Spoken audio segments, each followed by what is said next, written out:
I have not failed. I've just found 10,000 ways that won't work. The scientific man does not aim at an immediate result. He does not expect that his advanced ideas will be readily taken up. His work is like that of the planter, for the future. His duty is to lay the foundation for those who are to come, and point the way. The history of science shows that theories are perishable. With every new truth that is revealed, we get a better understanding of nature, and our conceptions and views are modified. If your hate could be turned into electricity, it would light up the whole world. I do not think there is any thrill that can go through the human heart like that felt by the inventor as he sees some creation of the brain unfolding to success. The spread of civilization may be likened to a fire, first a feeble spark, next a flickering flame, then a mighty blaze, ever increasing in speed and power. The scientists of today think deeply instead of clearly. One must be sane to think clearly, but one can think deeply and be quite insane. Money does not represent such a value as men have placed upon it. All my money has been invested into experiments with which I have made new discoveries. What we now want is closer contact and better understanding between individuals and communities all over the earth, and the elimination of egoism and pride, which is always prone to plunge the world into primeval barbarism and strife. The feeling is constantly growing on me that I had been the first to hear the greeting of one planet to another.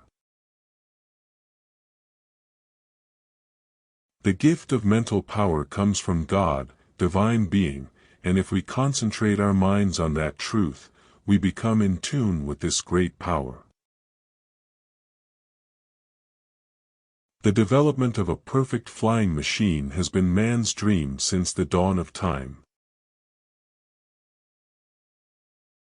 The desire that guides me in all I do is the desire to harness the forces of nature to the service of mankind.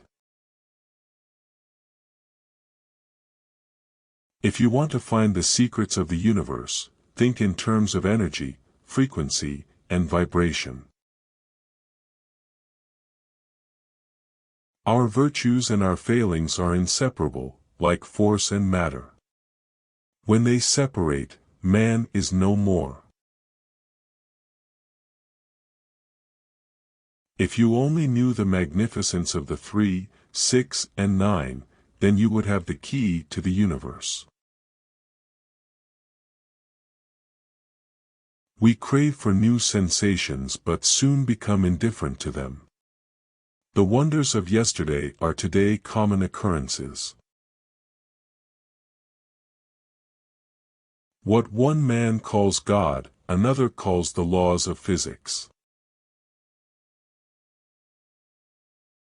The spread of civilization may be likened to a fire, first, a feeble spark, next a flickering flame, then a mighty blaze, ever increasing in speed and power. We are all one, and if we don't know it, we will learn it the hard way. I have observed that not the man who hopes when others despair, but the man who despairs when others hope, is admired by a large class of persons as a sage.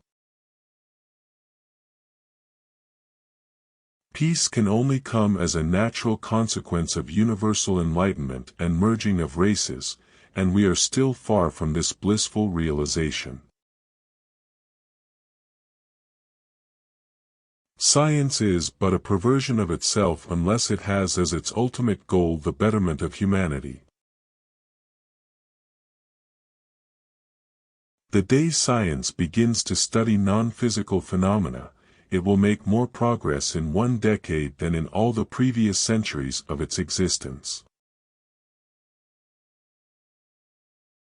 All that was great in the past was ridiculed, condemned, combated, suppressed, only to emerge all the more powerfully, all the more triumphantly from the struggle.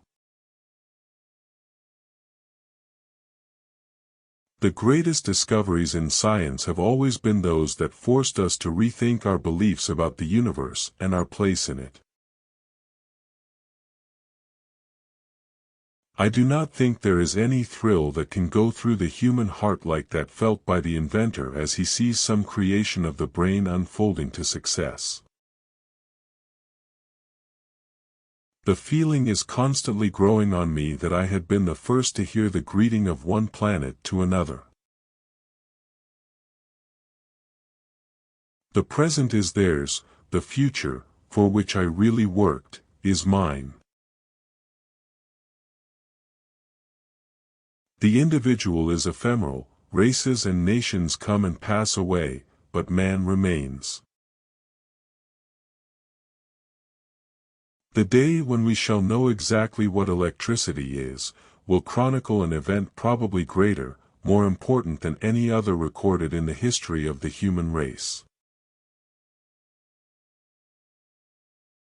The mind is sharper and keener in seclusion and uninterrupted solitude.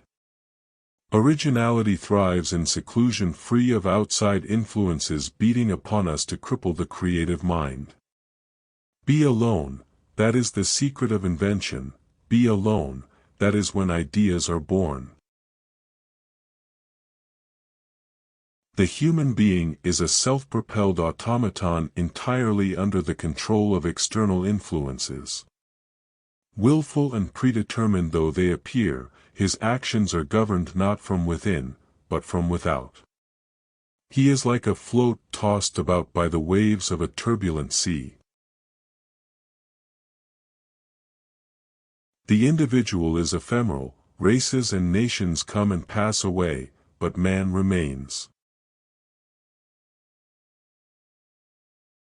I don't care that they stole my idea. I care that they don't have any of their own. The most important thing is not to stop questioning.